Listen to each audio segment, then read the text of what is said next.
साथियों आज की इस वीडियो में यूपी पुलिस कांस्टेबल एग्जाम के लिए एक ऐसा पूरा मॉक टेस्ट देखने जा रहे हैं जो आप सभी के लिए साथियों एक वरदान साबित होगा। ये अंतिम समय है साथियों परीक्षा का, और अंतिम समय है तो अंतिम समय के लिए एक अंतिम प्रहार आप सभी के सामने साथियों प्रस्तुत करेगा आपके एग्जाम को क्रैक करवाने के लिए।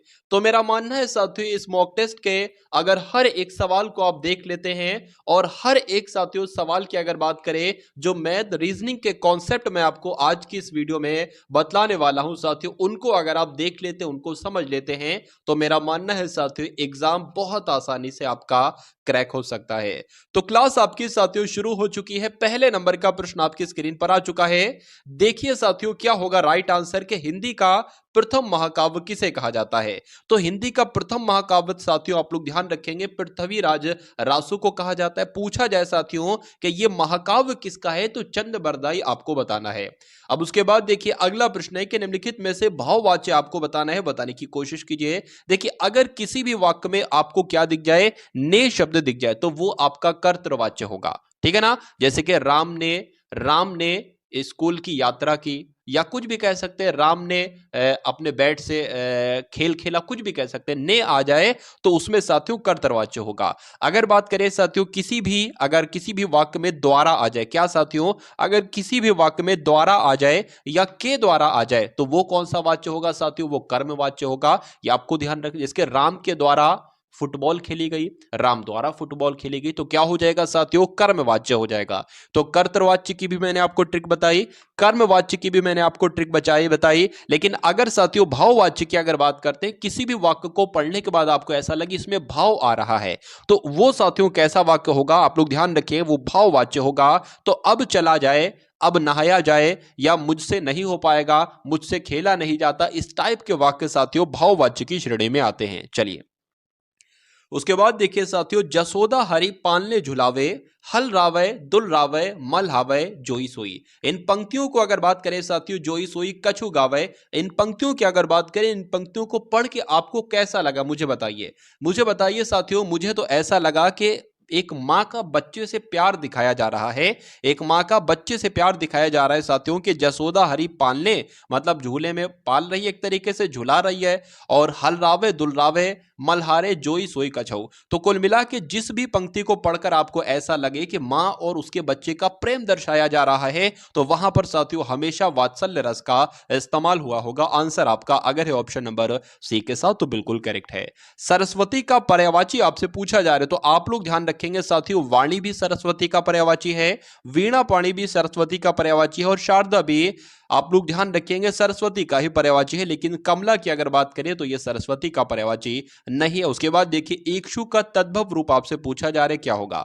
तो इक्षु की अगर बात करें साथियों, ये तो आपका एक तत्सम शब्द है, इसके तद्भव की जब हम बात करते हैं तो ईक आप लोग ध्यान रखें। कल को आपसे यह भी पूछा जा सकता है कि ईक एक तद्भव शब्द है, इसका तत्सम क्या होगा, तो उस कंडीशन में आपको इक्षु बताना है। उसके बाद देखिए अगला प्रश्न है कि प्रत्यय क्या होते हैं। देखिए उपसर्ग की अगर बात करें या प्रत्यय की बात करें तो ये शब्दों के अंश होते हैं, ये वाक्यांशों के वाक्य के अंश नहीं होते। जैसे कि मान लीजिए मैंने यहां पर साथियों कुछ भी लिख दिया, जैसे कि मान लीजिए मैंने यहां पर लिख दिया साथियों जादूगर। अब इसकी संधि विच्छेद करेंगे तो जादू ये निकल आएगा और गर ये निकल आएगा। तो इस प्रकार से अगर बात करें साथियों शब्दों के अंश होते हैं, प्रत्यय आ जाए तो प्रत्यय भी साथियों शब्द का अंश होता है, और उपसर्ग भी साथियों शब्द का ही अंश होता है। तो आंसर अगर आपका ऑप्शन नंबर ए है तो बिल्कुल करेक्ट है। उसके बाद देखिए जंगम का आपसे पूछा जा रहा है साथियों विलोम क्या होगा। जंगम का विलोम जो होगा ना वो स्थावर होगा। तो जिनका आंसर यहां पर ऑप्शन नंबर ए है बिल्कुल करेक्ट है। आदि अंत किस शब्द युग्म के अंतर्गत आते हैं, मतलब ये क्या है आदि और अंत, ये क्या सार्थक निरर्थक शब्द हैं। सार्थक का मतलब साथियों जिसका कोई मतलब, और निरर्थक का मतलब जिसका कोई मतलब ना हो। तो आदि का भी मतलब होता है और अंत का भी कुछ ना कुछ मतलब होता है, आप सभी लोग जानते हैं अंत मतलब एंड। क्या क्या विलोम शब्द योग में है, तो आदि का विलोम साथियों मैं आपको कई बार बता चुका हूं अंत होता है। तो ये साथियों क्या हो जाएंगे, एक दूसरे के विलोम शब्द हो जाएंगे। तो राइट आंसर आपका जो जाएगा वो ऑप्शन नंबर बी के साथ जाएगा। अब उसके बाद देखिए अगले नंबर का प्रश्न आपके स्क्रीन पर है, देखिए और बताइए आपका सही जवाब क्या होगा, बताइए। किस समूह में सभी सर्वनाम प्रश्नवाचक है। देखिए प्रश्नवाचक की अगर बात करें तो किन किन शब्दों के द्वारा कोई प्रश्न पूछा जा रहा है। देखिए अगर कौन आ जाए वाक्य में तो भी प्रश्न पूछा जाएगा, किसने अगर मैं कहूं तो भी प्रश्न पूछा जाएगा, और क्या कहूं साथियों तो भी प्रश्न पूछा जाएगा।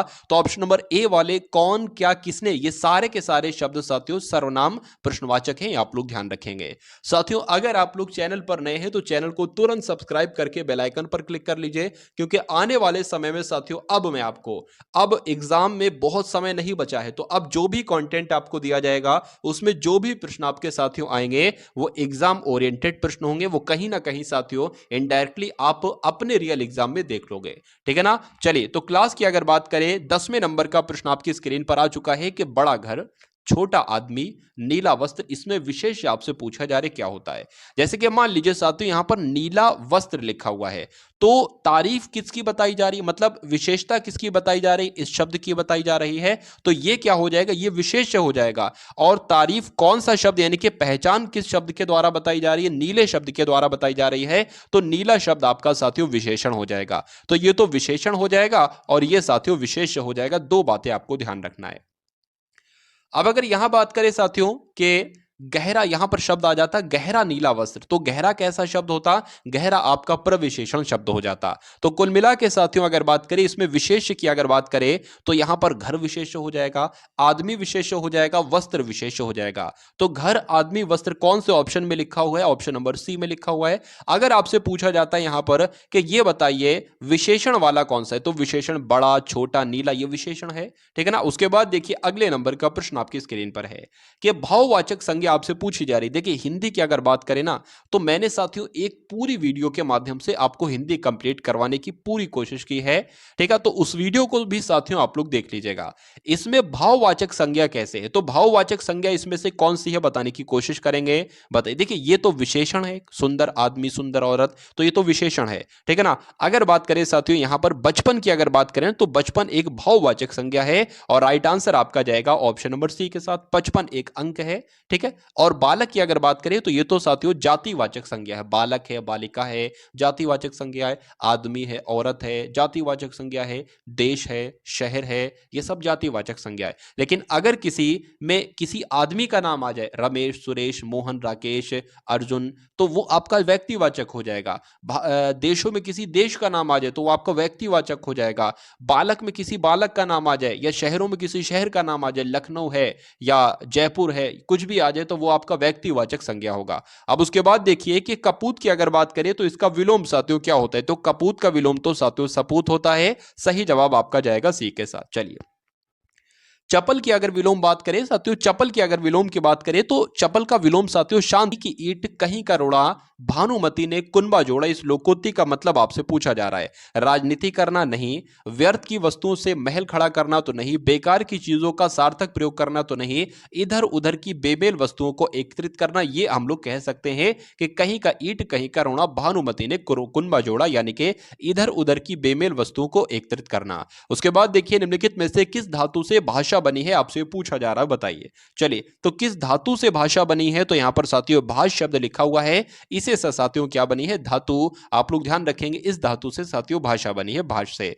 मोहन से पढ़ा नहीं जाता, मैं आपको बता चुका हूं साथियों कि उससे चला नहीं जाता, मुझसे नहाया नहीं जाता, इन सब प्रकार के वाक्यों में साथियों क्या होता है, भाव होता है, तो ये भाववाच्य हो जाएगा। और भाववाच्य में साथियों 90% चांसेस होते हैं कि से शब्द भी आता है, ठीक है, जैसे कि मुझसे चला नहीं जाता, उससे बैठा नहीं जाता, और ये नेगेटिव वाले एक तरीके से वाक्य होते हैं, यानी कि नहीं आपको देखने को मिलेगा। उसके बाद देखिए अगला प्रश्न है, कानो सुनी बात पर यकीन मत करो। इसमें रेखांकित की अगर बात करें तो ये आपका कानो सुनी, ये रेखांकित है, इसमें कारक आपसे पूछा जा रहा है साथियों, बताइए। चलिए देखिए कानो सुनी बात, इसमें साथियों क्या है, ने तो नहीं है, वो तो कान में नहीं आया, वो थोड़ी ना होगा।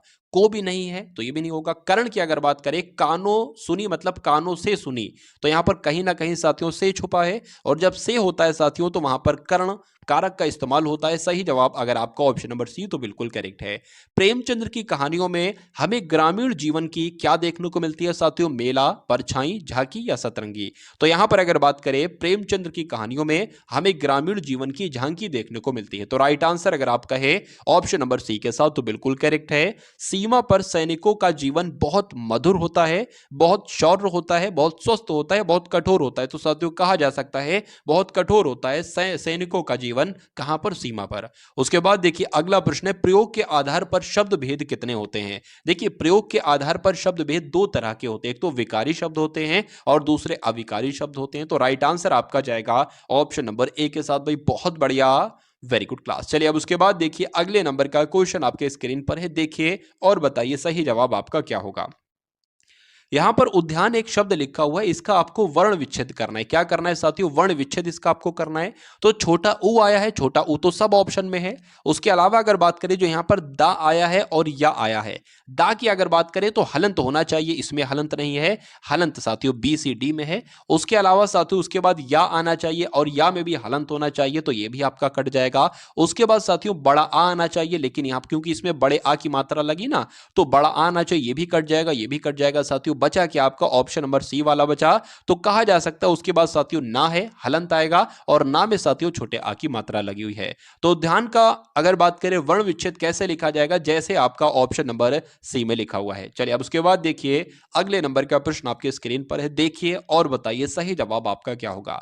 साथियों यूपी पुलिस कांस्टेबल के लिए मैं आपके लिए एक ऐसी क्लास लाने जा रहा हूं जिसमें मैंने साथियों 100 रचनाएं ली हैं, 100 रचनाएं और उनके लेखक ली हैं। तो साथियों अगर वो 100 रचनाओं वाली क्लास आप लोग कर लेते हैं तो ये समझ लीजिए साथियों 4 से 6 नंबर आपके कहीं नहीं गए, क्योंकि साथियों 2 से 3 प्रश्न आपके एग्जाम में रचनाओं से संबंधित जरूर पूछे जाएंगे, कहीं ना कहीं डायरेक्टली इनडायरेक्टली साथियों आपसे अवश्य पूछे जाएंगे।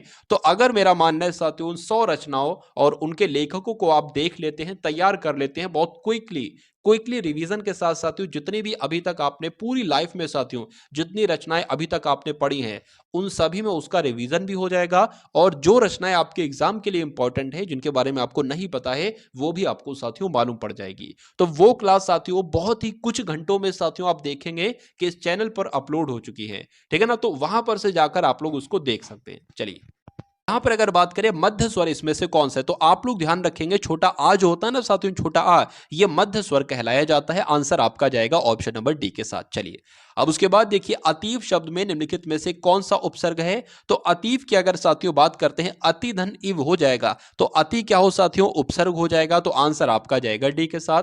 बाघ का स्त्रीलिंग अगर आपसे पूछे तो बाघ का स्त्रीलिंग क्या होगा साथियों, बाघिन होगा। यहां पर तो बाधिन लिखा हुआ है, कोई दिक्कत नहीं, घा को साथियों धा में बदल दिया गया है।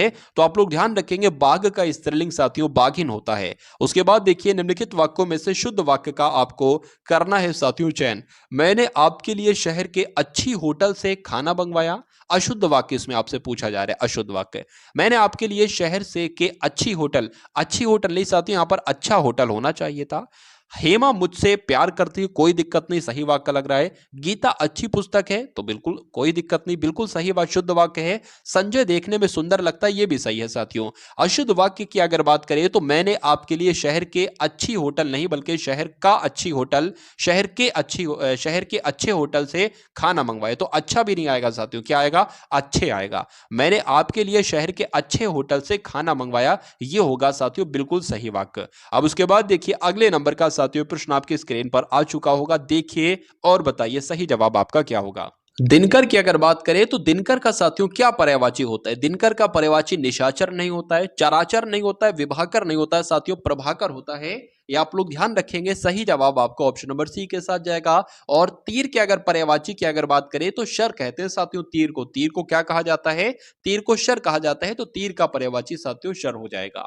उसके बाद देखिए दोपहर के बाद के समय को साथियों अगर मैं आपको कहूं एक अल्फाज में बताइए, एक लफ्ज में बताइए, एक शब्द में बताइए, तो आपका साथियों उत्तर क्या हो सकता है। तो दोपहर के बाद के समय को साथियों अपराह्न कहा जाता है, इसलिए सही जवाब आपका जो जाएगा वो ऑप्शन नंबर सी के साथ जाएगा। भाई बहुत बढ़िया, वेरी गुड क्लास। अब उसके बाद देखिए चार मासों का समूह को क्या कहा जाता है, इसका समस्त पद साथियों क्या होगा ये आपको बताना है, बताने की कोशिश कीजिए, बताइए।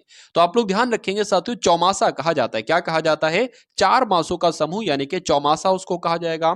नीम हकीम खतरे जान, ये आपने बहुत सुना होगा साथियों, लेकिन इसका मतलब क्या होता है, अल्प ज्ञान हानिकारक होता है, यानी कि कम नॉलेज जो होती है ना वो एक तरीके से हानिकारक होती है। और अधूरा ज्ञान ही खतरनाक होता है, ये भी मैं आपसे कहता हूं। क्यों, क्योंकि साथियों यहां पर मान लीजिए मैं जितने क्वेश्चन आपको करवा रहा हूं, आप 30वें क्वेश्चन तक देखा और आप चले गए साथियों। आपने ना पूरी हिंदी देखी, ना पूरी सामान्य ज्ञान देखी, ना आपने पूरी मैथ देखी, ना आपने पूरी रीजनिंग देखी। तो अधूरा ज्ञान खतरनाक होता है साथियों। आधा मॉक टेस्ट देखकर जाओगे और फिर कहोगे साथियों सिलेक्शन नहीं हुआ, तो ये बढ़िया बात मुझे नहीं लगेगी। ठीक है ना? पूरा मॉक टेस्ट देखो और फिर देखो कैसे साथियों चुटकियों में एग्जाम में आप प्रश्न करोगे, क्योंकि एग्जामिनर साथियों एक तरीके से आपका दुश्मन है। एग्जामिनर चाहेगा आपको हराना।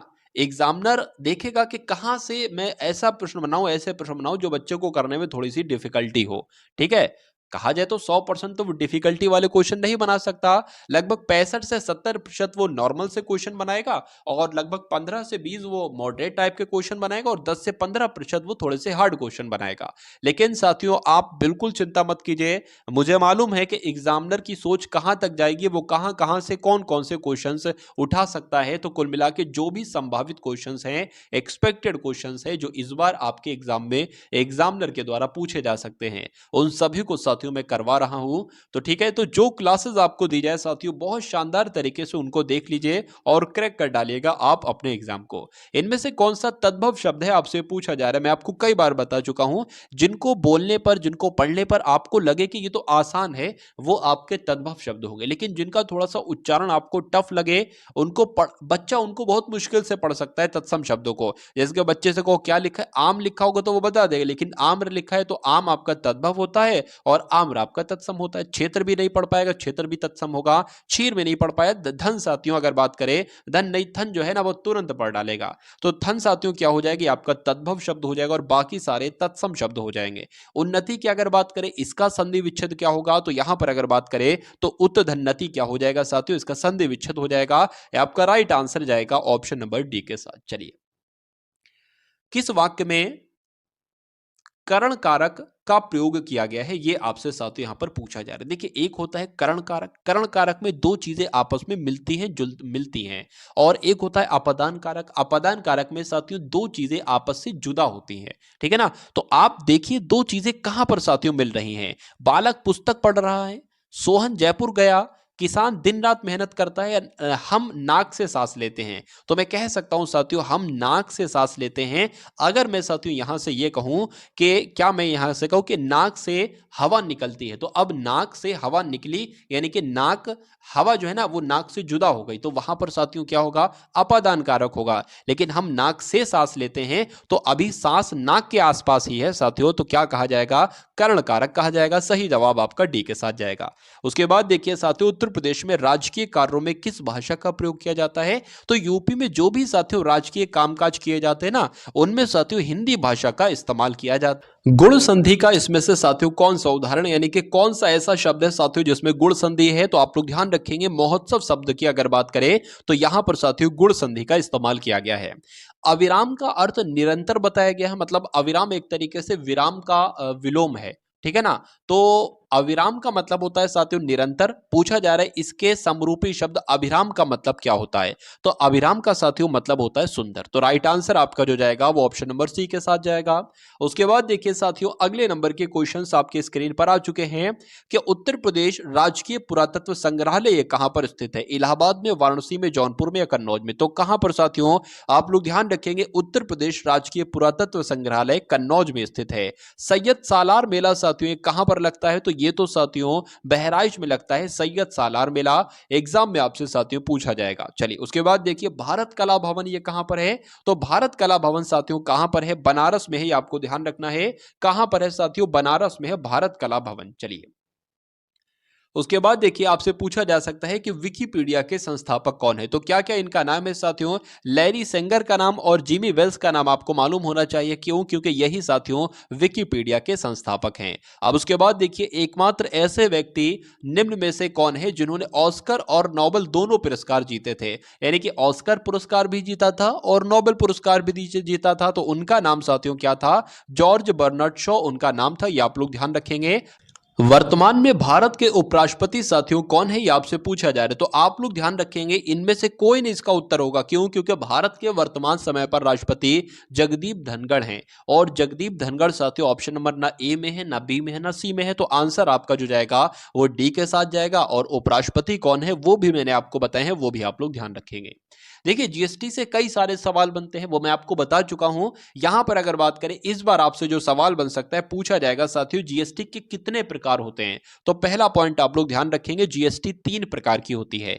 कौन कौन सी साथियों जीएसटी होती है, ये अगर बात करें तो एक होती है एसजीएसटी, दूसरी होती है सीजीएसटी, तीसरी होती है आईजीएसटी। तो राइट आंसर आपका जो जाएगा वो ऑप्शन नंबर ए के साथ जाएगा। उसके बाद देखिए जो पीरियोडिक टेबल होती है ना साथियों, इसको किसने प्रतिपादित किया था? तो किसने प्रतिपादित किया था साथियों? मेंडलीव के द्वारा ये प्रतिपादित की गई थी। सही जवाब आपका जाएगा सी के साथ। चलिए उत्तर प्रदेश की न्यायिक राजधानी साथियों आपसे यहां पर पूछी जा रही, तो उत्तर प्रदेश की न्यायिक राजधानी कहां है? तो इलाहाबाद में है, यह आपको मालूम होना चाहिए। सही जवाब आपका बी के साथ।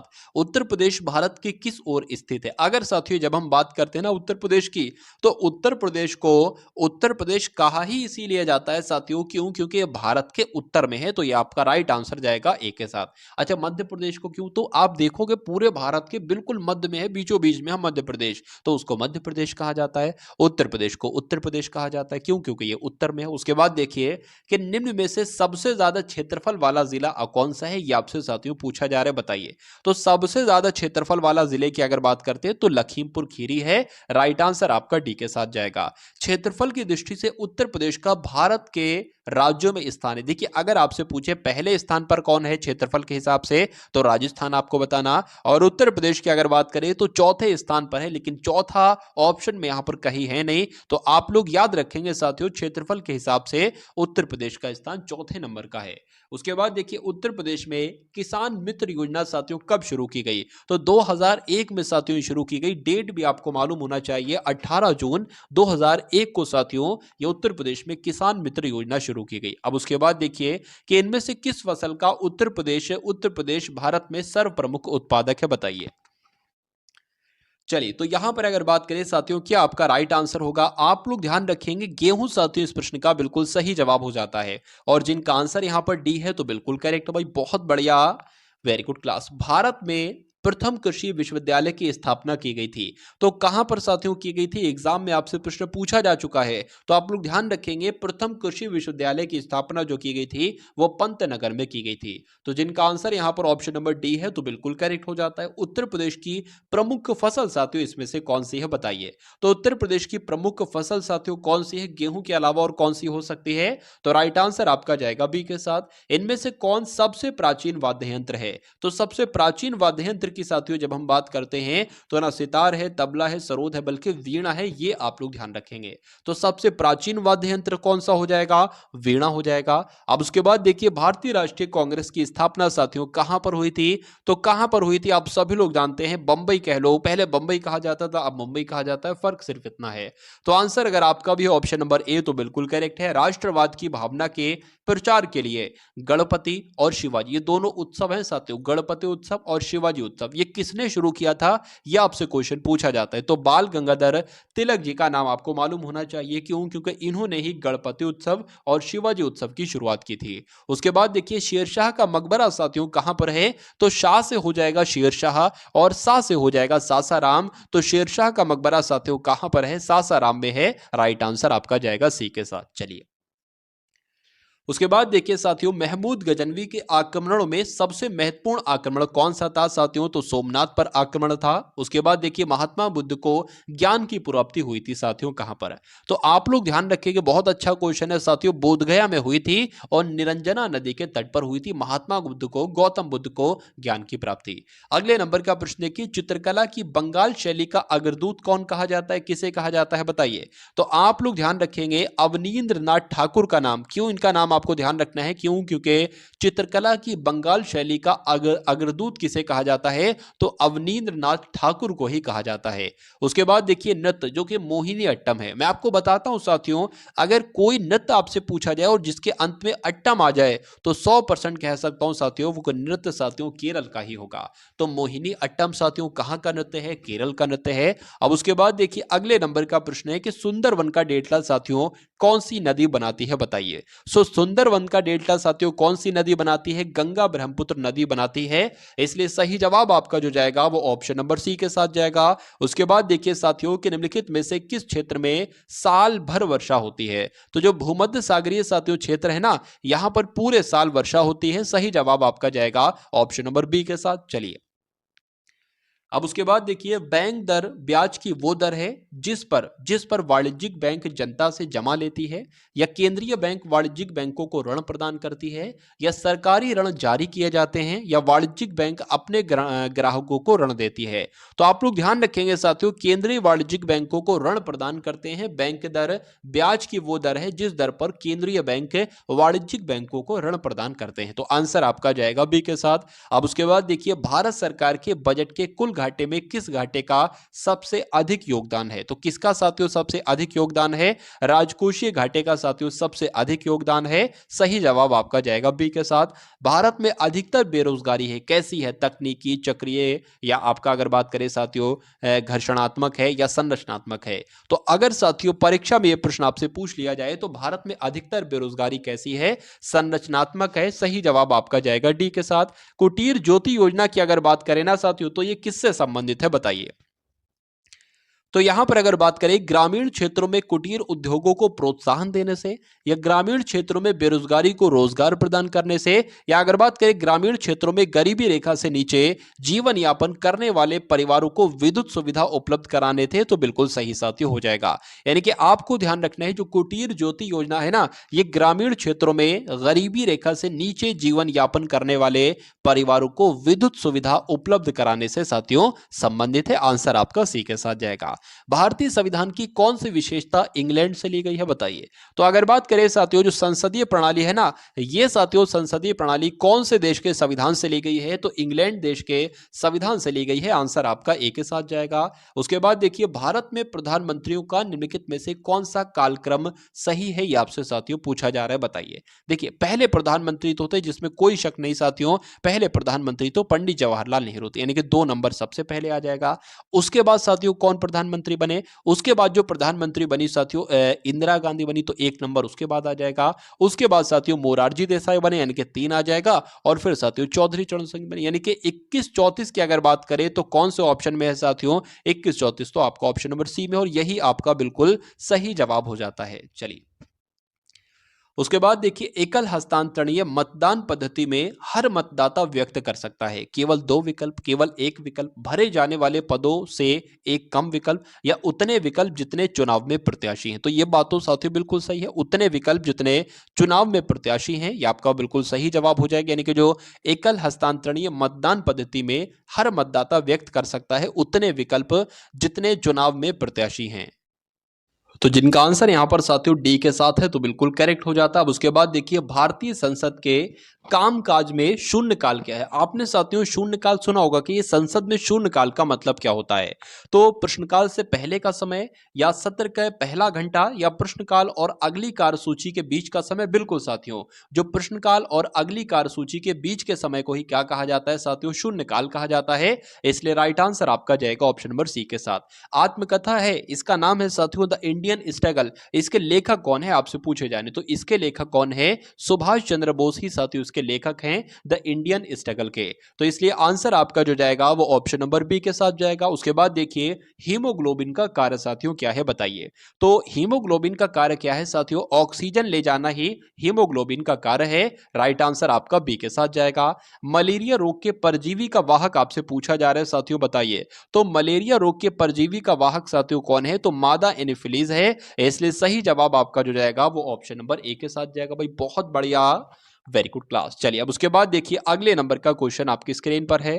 अब यहाँ पर साथियों आप लोग देखेंगे रीजनिंग के बहुत इंपॉर्टेंट क्वेश्चंस, ठीक है ना। तो रीजनिंग का साथियों पहला क्वेश्चन आपकी स्क्रीन पर आ चुका है और आपसे यहाँ पर पूछा जा रहा है कि इनमें से कौन सी आकृति हिरण को और खरगोश को और बाघ को के बीच इनके बीच संबंध को दर्शाता है। देखा, यहाँ पर अगर मान लीजिए इसे हिरण मान लेते, इसे खरगोश मान लेते, इसे बाघ मान लेते हैं, क्या कुछ बाघ साथियों हिरण हो सकते हैं? बिल्कुल नहीं हो सकते हैं। ये भी नहीं हो सकता, ये भी नहीं हो सकता। मुझे एक बताइए, एक जानवर दूसरे जानवर के अंतर्गत, क्या मैं कह सकता हूं कि सभी खरगोश के अंतर्गत हिरण आ जाएगी? सब अलग अलग है। हिरण एक अलग जानवर है, खरगोश एक अलग जानवर और बाघ एक अलग जानवर है। इसलिए सही जवाब आपका जो जाएगा वो ऑप्शन नंबर ए के साथ जाएगा। उसके बाद देखिए अगले नंबर का प्रश्न आपकी स्क्रीन पर है। साथियों एक प्रश्न आपकी परीक्षा में आएगा और सेम आएगा, बस ये जो लेटर है ना, बस लेटर को चेंज कर दिया जाएगा, बाकी पैटर्न जो है वो साथियों सेम रहेगा। अगर तरीका करें, बात करें साथियों, जो तरीका है प्रश्न को करने का वो सही सेम रहेगा। तो आपसे पूछा जाएगा कि पहले पद का संबंध जिस प्रकार दूसरे पद से है, उसी प्रकार तीसरे पद का संबंध चौथे पद से किस प्रकार होगा, यानी कि कौन सा साथियों राइट आंसर आपका हो सकता है। तो क्या करोगे, आपको मालूम होना चाहिए लेटर पोजीशन के, एक जो है ना वो 1 नंबर पर आता है, बी 2 पर, सी 3 पर, डी 4 पर, ई 5 पर, एफ 6 पर। अगर ये आपको मालूम है तो आप इस सवाल को कर पाओगे। देखिए अगर बात करें, एफ आता है 6 पर, जी आता है 7 पर, एच 8 पर और टी आपका 20 पर आता है। उसके बाद साथियों अगर बात करते हैं, आपका ये 15 पर आ जाता है, ये 16 पर आता है, क्यू 17 पर आता है और आर 18 पर आता है। उसके बाद साथियों अगर यहाँ पर हम लोग बात करें तो बी 2 पर, सी 3 पर, डी 4 पर, ई आपका 5 पर। अब यहाँ पर देखिए क्या कॉम्बिनेशन बन रहा है। देखिए अच्छा, यहाँ पर अगर बात करें ना कि 6 से 7 हो गया और 7 से 8 हो गया और 8 से एकदम 20 हो गया। उसके बाद लिखा हुआ साथियों 15 से 16 हुआ, 16 से 17 हुआ, 17 से 18 हुआ, ठीक है। 2 से 3 हुआ, 3 से 4 हुआ, 4 से 5 हुआ। यहाँ पर साथियों अगर हम बात करते हैं कि ऐसे हमें कुछ मिल रहा है कि देखिए 6 से जो 15 हुआ है कितना बड़ा है, 6 से 15 बड़ा है साथियों, 9 बड़ा है। अगर जी से साथियों ये कितना हो गया, 16 हो गया है, तो भी 9 बड़ा है, बिल्कुल सही। 8 से साथियों ये जो 17 हुआ है, कितना 8 से 17 हुआ है तो 9 बड़ा है, मतलब कुल मिला के सब में 9 9 9 9 बढ़ रहा है। तो ये 2 होता है साथियों, 2 में यानी कि बी में अगर 9 बढ़ाएंगे क्या आ जाएगा, तो ये आपका साथियों 11 आ जाएगा। 11 पर होता है के 3 क्या, और यहाँ पर क्या आ जाएगा साथियों 12 आ जाएगा। 12 पर एल होता है। यहाँ पर साथियों एल के बाद क्या आ जाएगा, के एल एम एन आ जाएगा, एम एन आ जाएगा। और ये कहाँ पर है साथियों, कौन से ऑप्शन में है, तो ये तो ऑप्शन नंबर बी में है और यही आपका बिल्कुल सही जवाब हो जाता है। यहाँ पर देखिए साथियों अगले नंबर का प्रश्न है कि 17 का संबंध जैसे साथियों 60 से है, उसी प्रकार 20 का संबंध किससे होगा? 57 से, 69 से, 81 से या साथियों 93 से? तो यहाँ पर ये आपको देखना है और बताना है सही जवाब आपका क्या होगा। देखिए यहाँ पर हमें साथियों एक ऐसे नंबर से गुणा करना पड़ेगा कि ये 17 से 60 हो जाए। 60 ना हो सके तो 60 के आसपास का नंबर आ जाए। तो अगर 17 तियां करते हैं साथियों तो कितना आता है, 51 आता है, ठीक है। और 51 में साथियों अगर हम 9 जोड़ दें तो हमें यही नंबर मिल जाएगा। उसी प्रकार 20 की भी अगर हम 3 से गुणा कराएं साथियों तो कितना हो जाता है, 20 तियां 60 हो जाता है। इसमें भी अगर 9 जोड़ दें तो साथियों 69 आएगा। क्या अगर ऑप्शन में 69 है साथियों तो यही हमारा सही जवाब हो जाएगा और बिल्कुल ऑप्शन में 69 है, आंसर आपका जाएगा बी के साथ। उसके बाद देखिए साथियों अगले नंबर का क्वेश्चन है, यहां पर आपको बताना है कि कौन सा आपको सबसे अलग लग रहा है, सबसे अलग ऑप्शन है। इसमें जो रूल लगा हो सकता हो वो 3 में और रूल लगा हो, ठीक है, लेकिन 1 में वो रूल नहीं लगा है। तो इस प्रकार के सवालों को साथियों लेटर पोजीशन से आप करिए। जे होता है 10 पर, के होता है साथियों 11 पर, ओ होता है 15 पर और पी होता है 16 पर। उसी प्रकार एम साथियों 13 पर, 14 पर, एस आपका 19 पर और टी 20 पर। उसी प्रकार साथियों सी आपका 3 पर, ए 1 पर, बी 2 पर, डी 4 पर। उसी प्रकार ओ 15 पर साथियों, पी 16 पर और डब्ल्यू 23 पर और ये आपका 24 पर हो जाएगा। तो अब देखिए देखिए यहाँ पर साथियों 10 से 11 हुआ है, ठीक है ना, और 15 से यहाँ पर 16 हुआ है। उसी प्रकार 15 से 16 हुआ है और 23 से 24 हुआ है। मतलब यहाँ पर एक एक के, यहाँ पर भी शायद 13 से 14 हुआ है बिल्कुल, और 19 से 20 हुआ है, एक एक नंबर की बढ़ोतरी। यहाँ पर भी साथियों 3 से, यहाँ से तो 2 नंबर घट गए हैं, यहाँ 2 नंबर घट गए और यहाँ पर 2 नंबर बढ़ गए। खेल तो साथियों, खेल की अगर बात करें एक एक नंबर का खेल है। तो जो इसमें रूल लगा है वही रूल इसमें लगा है और वही रूल इसमें लगा है, लेकिन साथियों इसमें बिल्कुल अलग रूल लगा है, 2-2 बढ़ाए जा रहे हैं। तो यही आपका राइट आंसर हो जाएगा। क्यों? क्योंकि ये तीनों विकल्पों से साथियों विषम है। उसके बाद देखिए अगले नंबर का प्रश्न आपकी स्क्रीन पर है। यहाँ पर भी आपको बताना है कि सबसे विषम कौन सा। देखिए सबसे विषम से संबंधित भी आपसे प्रश्न पूछे जाते हैं। जैसे आपको यहाँ पर क्वेश्चंस दिख रहे हैं ना, ऐसे क्वेश्चंस भी आपके एग्जाम में साथियों आएंगे। चलिए आप कौन से ऐप से आपकी दवाइयां मंगाते हो? सिर्फ 20%। ट्रूमेट्स दिख रहा है ना, ऐसे क्वेश्चंस भी आपके एग्जाम में साथियों आएंगे। चलिए, तो यहां पर अगर बात करें कि 162 अलग है, 405 अलग है, 567 अलग है, 644 अलग है, तो इस सवाल का मुझे आंसर फटाफट साथियों कमेंट सेक्शन में एक बार बताइए कि क्या यहां पर का राइट आंसर हो सकता है। देखिए, यहां पर साथियों 1 से 6 हो गया, या सबसे पहले ऐसा किया कीजिए कि इनका टोटल तो ऐसा नहीं टोटल समान हो रहा है, तो 6 2 8 और एक 9 हो जाएगा, ये कितना हो जाएगा 9 हो जाएगा। और अगर बात करें साथियों, ये तो 9 से बहुत ज्यादा हो जाएगा और ये भी 9 से बहुत ज्यादा हो जाएगा, तो ये तरीका साथियों फ्लॉप हो गया, नहीं लग पाएगा। अब अगर बात करें कि एक और ये कितने होते हैं 3, 3 में 2 की गुणा करा दे 6 हो जाएगा, और उसी प्रकार 5 और 7 आपके कितने हो जाएंगे, फिर ये तो हो नहीं पाएगा, ये भी तरीका फ्लॉप हो जाएगा। यहाँ पर एक चीज देख रहे हैं साथियों, अगर इसकी भाग इससे करा दे, यानी कि 2 अगर इसके नीचे ले आए तो कितना होगा 8 होगा, और अगर ये 5 की इससे 40 से भाग करा दे तब भी 8 आएगा, और इसकी अगर साथियों इससे भाग करा दे तो कितना आएगा तब भी 8 आएगा, लेकिन 64 की भाग साथियों 4 से होगी तो 8 नहीं आएगा। तो साथियों कौन सा सबसे विषम ऑप्शन है, कौन सा सबसे अलग ऑप्शन है, कौन सा सबसे विभिन्न ऑप्शन है, तो आप कहोगे साथियों ऑप्शन नंबर डी है। निम्न श्रृंखला में गलत संख्या का आपको चुनाव करना है। यहाँ पर साथियों एक संख्या जो है ना वो गलत है लिखी हुई, वो आपको बताना है कौन सी। जिसके मैं आपको एक एग्जाम्पल से अगर समझाऊं, 2 हो गया, 4 हो गया, 6 हो गया, और मान लेते हैं साथियों उसके बाद आपका 7 हो गया, और उसके बाद साथियों 10 हो गया, और उसके बाद 12 हो गया। तो यहाँ पर कौन सी संख्या गलत आई है? देखिए, 2 से 4 हुआ, ठीक, 4 से 6 हुआ, 6 से यहाँ पर तो कुल मिला के 8 होना चाहिए ना, और 8 की जगह पे क्या आ गया साथियों 7 हो गया। क्यों? क्योंकि 8 के बाद 10 आया है और 10 के बाद 12 आया है। तो कौन सी संख्या गलत है? ये 7 वाली संख्या। इसमें भी साथियों कुछ इसी प्रकार से मेथड से आपको करना है। देखिए, 6 से साथियों 9 हुआ है तो जाहिर सी बात है 3 बड़ा है, और यहाँ पर 9 से साथियों कितना हो गया है? 9 से साथियों एकदम 15 हो गया, तो कितना बड़ा है? 6 बड़ा है। तो अब साथियों या तो 9 बढ़ना चाहिए या साथियों 12 बढ़ना चाहिए, क्योंकि या तो हो सकता हो 3 का पहाड़ा लिखा हो वो वाला क्रम, या हो सकता हो 3 का डबल 6, 6 का डबल 12, तो यहाँ पर साथियों 12 आएगा। और जब यहाँ पर साथियों हम 12 जोड़ेंगे ना तो कितना साथियों बन जाएगा? तो आपका ये 27 बन जाएगा। कितना बन जाएगा? 27 बन जाएगा। अब अच्छा हमने 12 जोड़ा है, अब यहाँ पर जाहिर सी बात है 24 आएगा, तो 27 में अगर 24 जोड़ो क्या 51 आता है, तो 4 और 7 आपका 11 हो जाएगा। 11 की अगर बात करें 1 लगेगी, बिल्कुल साथियों 51 ही हो रहा है। तो अब यहाँ पर जाहिर सी बात है 48 जुड़ेगा, क्योंकि ये डबल डबल जोड़ लेते, 3 का डबल 6, 6 जोड़ा, 6 का डबल 12, 12 जुड़ा, 12 का डबल 24 और 24 का डबल 48। क्या साथियों 51, 48, 99 होता है? तो बिल्कुल साथियों होता है। तो कुल मिला के यहाँ पर 22 संख्या नहीं आएगी, यहाँ पर साथियों 27 संख्या आना चाहिए, तो 22 वाली आपकी गलत हो जाएगी और यही आपका बिल्कुल सही जवाब हो जाएगा। भाई बहुत बढ़िया, वेरी गुड क्लास। चलिए, अब उसके बाद देखिए साथियों, रमेश अमित का भाई है, सुषमा सतीश की बहन है, और अमित सुषमा का पुत्र है। रमेश से सुषमा का क्या संबंध है? बहुत आसान सा प्रश्न है। देखिए और बताइए साथियों सही जवाब आपका यहाँ पर क्या हो सकता है। रमेश से सुषमा का क्या संबंध? देखिए, जितना कहा जा रहा है उतना कर लीजिए। रमेश अमित का भाई है, तो जो रमेश है ना, रमेश मान लीजिए ये मैंने क्या बना लिया, ये मैंने बना लिया साथियों रमेश। कहा जा रहा है कि रमेश अमित का भाई है, मतलब दोनों भाई भाई हैं, दोनों भाई भाई हैं। उसके बाद कहा गया है कि सुषमा जो है ना, सुषमा सतीश की बहन है, तो सुषमा मान लेते हैं हम साथियों, सतीश की बहन है। ये मान लीजिए इधर किनारे को सुषमा बना लिया, जगह नहीं है। ये सुषमा जो है ना, ये क्या हो जाएगी? ये बहन हो जाएगी। ये सतीश के साथियों बहन हो जाती है। तो ये सतीश की बहन, सतीश भाई है किसका? सुषमा का।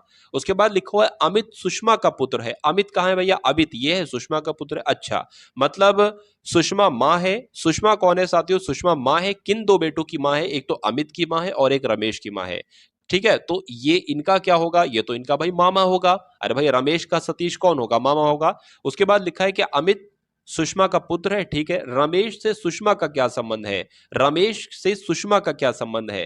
तो भैया रमेश से सुषमा का क्या संबंध है? माँ और बेटे हैं, तो क्या हो जाएगा साथियों? पुत्र हो जाएगा। इसलिए सही जवाब आपका जो जाएगा वो ऑप्शन नंबर सी के साथ जाएगा। अब उसके बाद देखिए अगले नंबर का क्वेश्चन आपकी स्क्रीन पर है कि दी गई समीकरण को संतुलित करने तथा चिन्हों को प्रतिस्थापित करने के लिए गणितीय चिन्हों का सही क्रम आपको समूह चुनना है और बताना है सही जवाब आपका क्या होगा। चलिए, तो यहां पर साथियों जो स्टार स्टार स्टार आपको नजर आ रहा है उसकी जगह पर ये चिन्ह आपको रखना है और फिर देखना है साथियों कौन से विकल्पों से बराबर हो जाता है। इस टाइप का भी साथियों क्वेश्चन आपसे पूछा जाता है। तो पहले साथियों नंबर रख लीजिए। अगर ऑप्शन नंबर ए को हम सही माने तो यहां पर बराबर आएगा, यहां पर साथियों भाग आएगा और यहां पर गुण आएगा। तो अगर बात करें साथियों ये 24 बराबर 2/4 यहां पर आ जाएगा, 3 आ जाएगा। क्या इसको कैलकुलेट करोगे साथियों क्या 12 आएगा? तो मैं कहूंगा बिल्कुल नहीं 12 आएगा, तो ये आपका गलत ऑप्शन हो गया। अब फिर से साथियों अगर बात करें 24 हो जाएगा, 2 हो जाएगा, 4 हो जाएगा और 3 हो जाएगा। अब इस वाले विकल्प को सही मानकर चलिए तो प्लस आ जाएगा, भाग आ जाएगा और साथियों बराबर आ जाएगा। क्या इनकी साथियों कैलकुलेशन करोगे तो क्या साथियों 3 आएगा? किसी भी हालत में 3 नहीं आ सकता, तो ये भी आपका गलत हो जाएगा। अब इस वाले को एक बार देख लीजिए कि 24 साथियों आ गया, 2 आ गया, 4 हो गया, आपके 3 आ गया। सबसे पहले साथियों भाग आ जाएगा, भाग आ गया, उसके बाद साथियों बराबर आ जाएगा, बराबर आ गया और उसके बाद साथियों गुणा आ गया। तो यहां पर अगर बात करें 4 3 आपके 12 होते हैं और 12 की भाग 2 से करोगे या 2 की भाग 2 से करोगे तो साथियों कितना आएगा? 2 की भाग से करोगे तो 12 ही आएगा। तो ये तो साथियों बराबर बराबर हो जाते हैं और जब बराबर बराबर होते हैं तो यही आपका राइट आंसर हो जाएगा और जिनका आंसर यहां पर सी है तो बिल्कुल करेक्ट है। चलिए अब उसके बाद देखिए साथियों अगले नंबर का क्वेश्चन आपकी स्क्रीन पर है कि यहां पर ए बी सी का संबंध है एच आई जे से, तो उसी प्रकार ओपी क्यू का संबंध किससे होगा? आपको बताना है साथियों क्या इस क्वेश्चन का राइट आंसर आपका होगा। देखिए लेटर पोजीशन की अगर बात करें 1 2 3 8 9 10, ठीक है। उसी प्रकार साथियों इसको लिख लिया अगर 15 16 17। अब अगर बात करें देखिए ये भी क्रम के अनुसार, ये भी क्रम के अनुसार, बस यहां से कितना बड़ा है? 5 बड़ा है। तो अगर हम इसमें से साथियों 5 बढ़ा ले तो आपका 22 हो जाएगा। कितना हो जाएगा? 22 हो जाएगा। तो 22 23 24, तो क्या 22 23 24 साथियों ऑप्शन में कहिए, यानी कि VWX। तो VWX साथियों कहीं ऑप्शन में है तो बिल्कुल है साथियों, VWX तो ऑप्शन नंबर बी में है और यही आपका बिल्कुल सही जवाब हो जाता है। उसके बाद देखिए साथियों पाप का संबंध अपराध से है, मतलब पाप का जिस प्रकार से संबंध अपराध से है क्या मनुष्य का भी उसी प्रकार के संबंध पशु से होता है? तो मैं कहूंगा नहीं। घर का उसी प्रकार से संबंध होता है, न्यायालय से नहीं।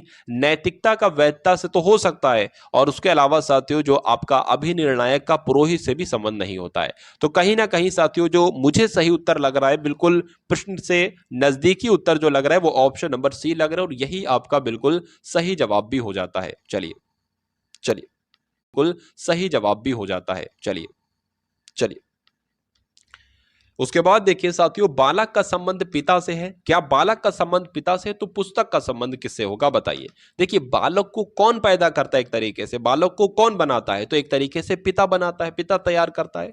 तो पुस्तक को कौन तैयार करेगा साथियों? जाहिर सी बात है लेखक ही तैयार करेगा। तो लेखक कहीं ऑप्शन में है तो बिल्कुल है साथियों, आंसर आपका जाएगा ऑप्शन नंबर ए के साथ।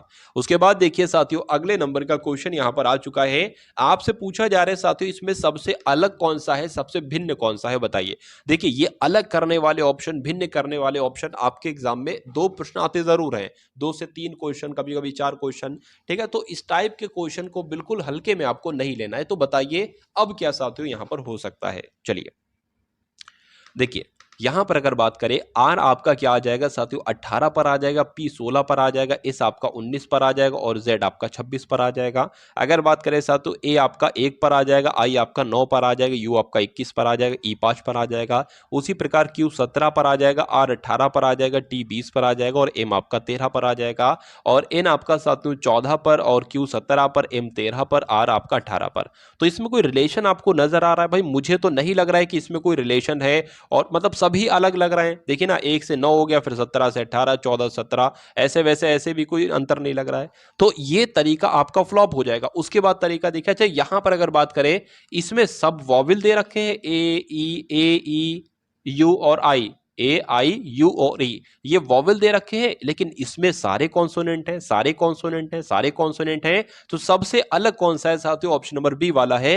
जो लेटर पोजीशनिंग हमने की है वो नहीं करना चाहिए थी, ठीक है। तो सबसे पहले अगर सवाल आपके सामने आ जाए तो एक नजर आप इस टाइप से भी मान लो कि कहीं वो क्वेश्चन वॉवेल और कॉन्सोनेंट पर आधारित तो नहीं है, ठीक है। चलिए अब उसके बाद देखिए साथियों 88वें नंबर का प्रश्न आपकी स्क्रीन पर है। आपके सामने लिखा है साथियों 3216 2338, 3205 और 2015। इसमें से भी आपको बताना है कि सबसे अलग कौन सा है, सबसे विकल्प अलग कौन सा है, विषम कौन सा, विभिन्न कौन सा है। तो यहां पर अगर बात करें 16 एकम 16, 16 दूना 32 हो जाएगा, 38 एकम 38, 38 दूना साथियों 23 नहीं होता है, ये भी नहीं होता है, तो ये तरीका आपका फ्लॉप हो जाएगा। यहां पर साथियों अगर बात करें ना, देखिए यहां पर जानने की कोशिश कीजिए साथियों, क्या आपका रूल लग रहा है। देखिए यहां पर 6 है और अगर इन तीन संख्याओं को जोड़ो तब भी 6 आएगा। यहां पर 8 है, क्या इन तीन संख्याओं को जोड़ने पर 8 आएगा? बिल्कुल आएगा। यहां पर 5 है, क्या इन तीन संख्याओं को जोड़ने पर 5 आएगा? बिल्कुल आएगा। यहां पर 5 है, क्या इन तीन संख्याओं को जोड़ने पर 5 आएगा? तो नहीं आएगा। तो साथियों सबसे अलग कौन सा होगा?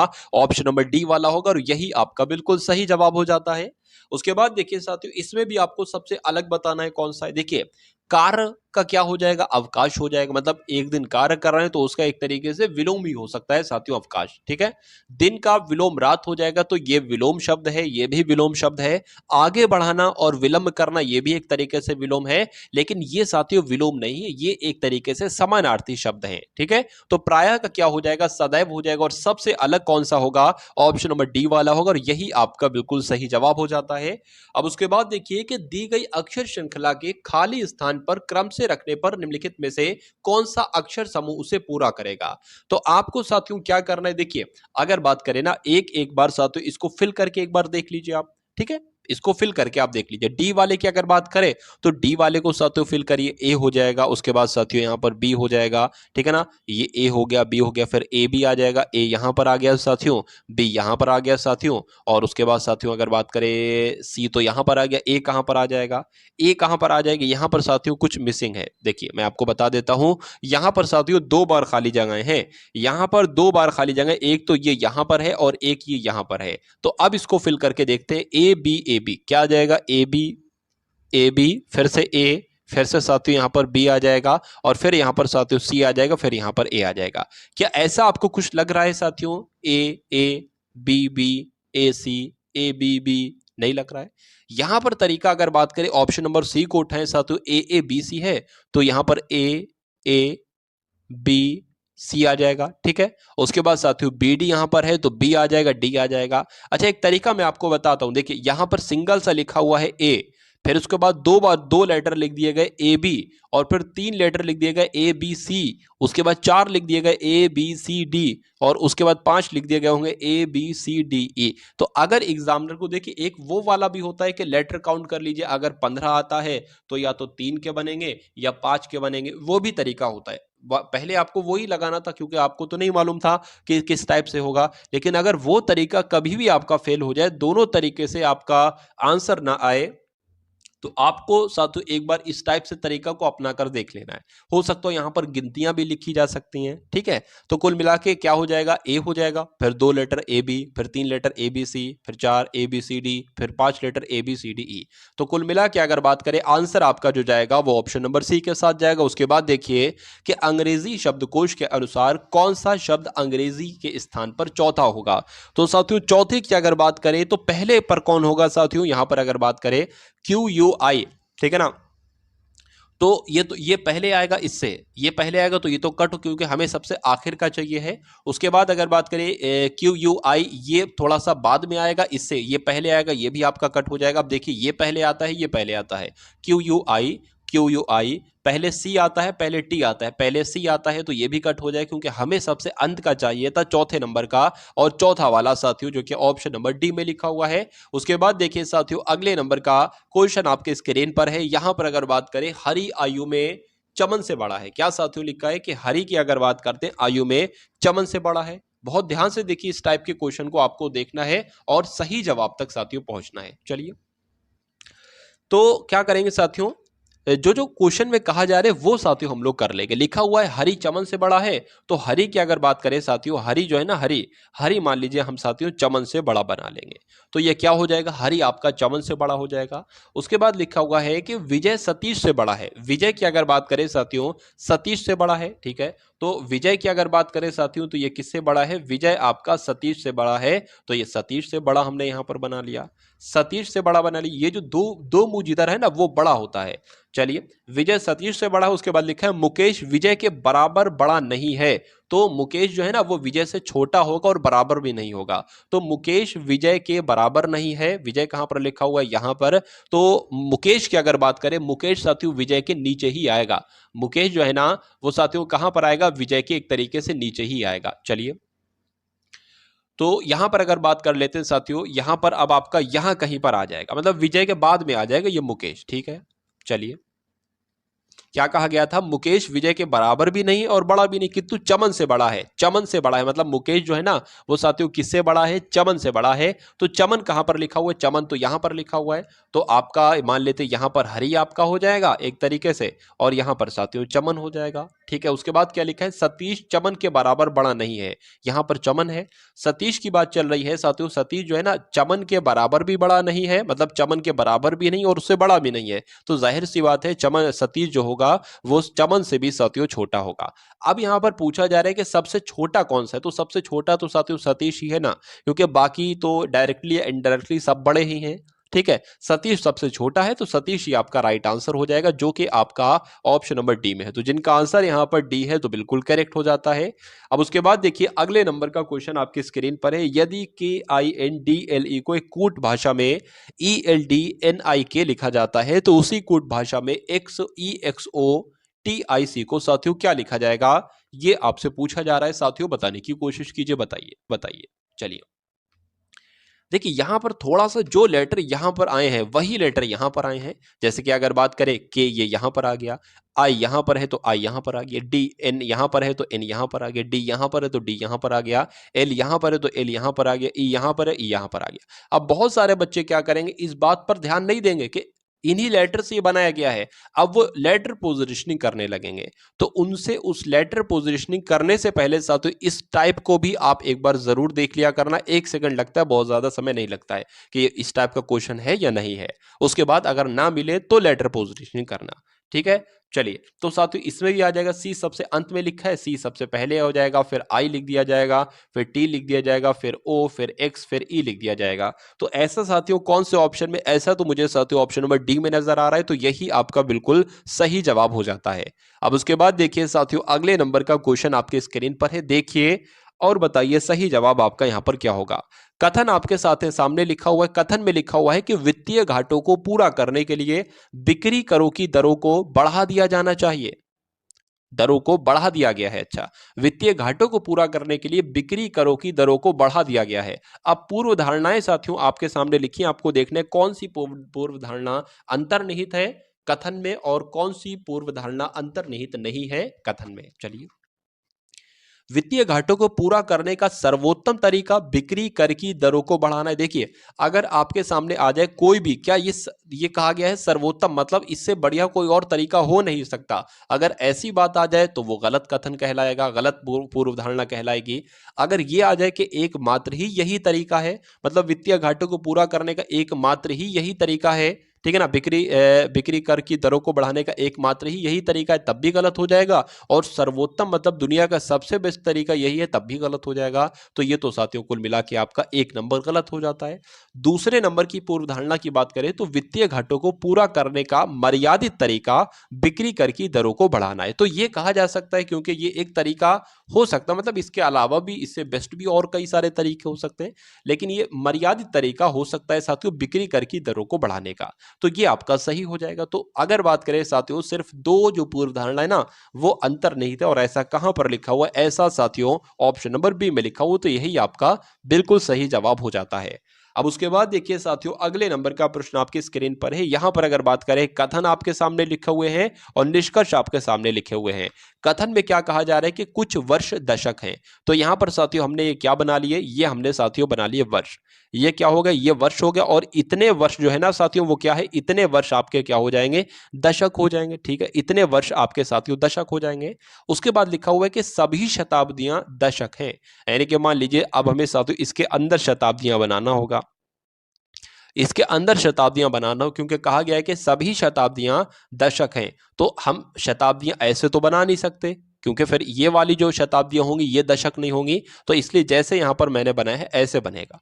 अब यहां पर साथियों निष्कर्ष पढ़ लीजिए और देखिए कौन सा निष्कर्ष सही है और कौन सा निष्कर्ष साथियों गलत है। देखिए, कुछ शताब्दियां वर्ष होती हैं, कुछ शताब्दियां वर्ष होती हैं, तो साथियों अगर बात करें शताब्दियां कहाँ हैं और वर्ष कहाँ हैं, तो ये तो सही नहीं लग रहा है। उसके बाद लिखा है साथियों कि कुछ दशक वर्ष हैं, कुछ दशक वर्ष हैं, बिल्कुल साथियों इतने दशक जो है ना वो वर्ष हैं, तो ये वाला तो आपका बिल्कुल सही है। उसके बाद लिखा है कोई शताब्दी वर्ष नहीं है, कोई शताब्दी वर्ष नहीं। अच्छा, यहां पर लिखा था साथियों, एक बात ध्यान दीजिए कि कुछ शताब्दियां वर्ष होती हैं और लिखा है कोई शताब्दी वर्ष नहीं होती है। मतलब अगर एक एग्जाम्पल से साथियों मैं आपको साथियों समझाऊं कि आदमी अच्छा है, एक कथन में लिखा, एक निष्कर्ष में लिखा हो आदमी अच्छा है, या एक कथन में लिखा हो आदमी अच्छा नहीं है, वो तो एक ही बात हो सकती है ना। या तो आदमी अच्छा होगा या आदमी अच्छा नहीं होगा, एक बात होगी ना, एक बात बोला जाए। तो यहां पर तो साथियों ऐसी बात आई है कि इसमें से कोई एक अच्छा होगा, या तो कुछ शताब्दियां वर्ष होंगी या कोई शताब्दी वर्ष नहीं होगी। अगर ऐसी कंडीशन आ जाए तो आप कहोगे साथियों एक भी सही हो सकता है और तीन भी सही हो सकता है, दो तो कुल मिला के सही आपका है। इसमें से कथन जो आपका जाएगा ना वो मैं आपको बता देता हूं कैसे जाएगा साथियों। निष्कर्ष एक या तीन सही है, मतलब या तो एक सही है वो हमें नहीं पता है, या तो तीन सही है। इसमें से एक सही है लेकिन दो वाला जो है वो तो सही है ही है। तो कुल मिला के आंसर आपका जो जाएगा साथियों वो ऑप्शन नंबर सी के साथ जाएगा, और जिनका आंसर यहां पर सी है तो बिल्कुल करेक्ट है। अब उसके बाद देखिए साथियों अगले नंबर का प्रश्न आपकी स्क्रीन पर है कि √15 की वैल्यू अगर 3.88 है तो 5/3 का मान क्या हो सकता है। अब आपको साथियों बताना है कि इस ऑप्शन में से कौन सा राइट आंसर आपका होगा। देखिए इतना सबसे पहले आप मालूम कर लीजिए, थोड़ा सा ध्यान कर लीजिए कि √15 की वैल्यू क्या है साथियों, 3.88 है। अब इस 5/3 को हम कुछ ऐसे साथियों बना दें कि √15 यहां पर आ जाए, ठीक है ना। क्या आ जाए साथियों √15, और एक यहां पर दिक्कत आ रही, दिक्कत क्या है, ये रूट नहीं लगा हुआ साथियों सवाल में, तो रूट मैंने लगा लिया। अब आपको ऐसे करना है साथियों कि यहां पर √15 आ जाए कुल मिला के कैसो न कैसो करके। देखिए अगर बात करें, मान लीजिए ये लिखा हुआ है साथियों 3/4, अब हम साथियों इसमें कुछ भी ऐड कर लें, 4/4 ऐड कर सकते हैं। क्यों? क्योंकि 4 से 4 कैंसिल हो जाएगा। अगर ऊपर ऐड करा है तो नीचे भी ऐड करो, क्योंकि 4 से 4 कैंसिल हो जाएगा, बात वही पड़ेगी। हमें कुल मिला के क्या लाना है, हमें कुल मिला के साथियों आंसर लाना है। अब देखिए यहां पर अगर बात करें ये क्या लिखा हुआ है सवाल में साथियों दे रखा है, यहां पर अगर बात करें सवाल में दे रखा है √5/3, √5/3 दे रखा है। हम यहां पर भी 3 लगा सकते हैं तो हमें यहां पर भी 3 लगाना होगा। अब साथियों ये क्या बन जाएगा, ये बन जाएगा √15, ठीक है। ये क्या बन जाएगा मैं आपको बता देता हूं, रूट तो 15 बन जाएगा, क्या 5×3 = 15, √15 बन जाएगा। लेकिन नीचे साथियों क्या आ जाएगा, 3 बार अंदर 3 3 हो गया ना, तो 3 आपका बाहर निकल आएगा। अगर कभी भी साथियों रूट के अंदर 6×6 की स्थिति हो जाती है, अगर एक 6 है तो वो नहीं निकल पाएगा, लेकिन अगर 2 6 हैं तो साथियों एक बाहर निकल आता है। ये आपको एक तरीके से रूल के रूप में याद रखना है।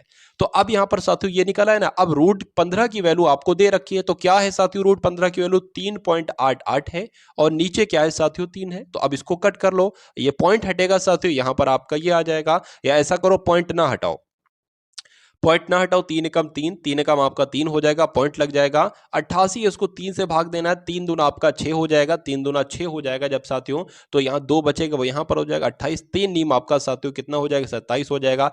एक बचेगा इसमें से, पॉइंट लगा है 0 बढ़ा सकते हैं, 3 तियां कितने हो जाएंगे 9 हो जाएंगे। फिर एक बचेगा, पॉइंट लगा है 0 बढ़ा सकते हैं, 3 तियां आपका कितना हो जाएगा 9 हो जाएगा। तो कुल मिला के साथियों इस टाइप का आंसर आपको नजर आ रहा है कि 3 के बाद 4 नहीं आना चाहिए, यहां पर 3 के बाद 4 है, 3 के बाद 3 आ जाए या 3 के बाद 3 ना आए, कुल मिला के 1.293 होना चाहिए, जो कि ऑप्शन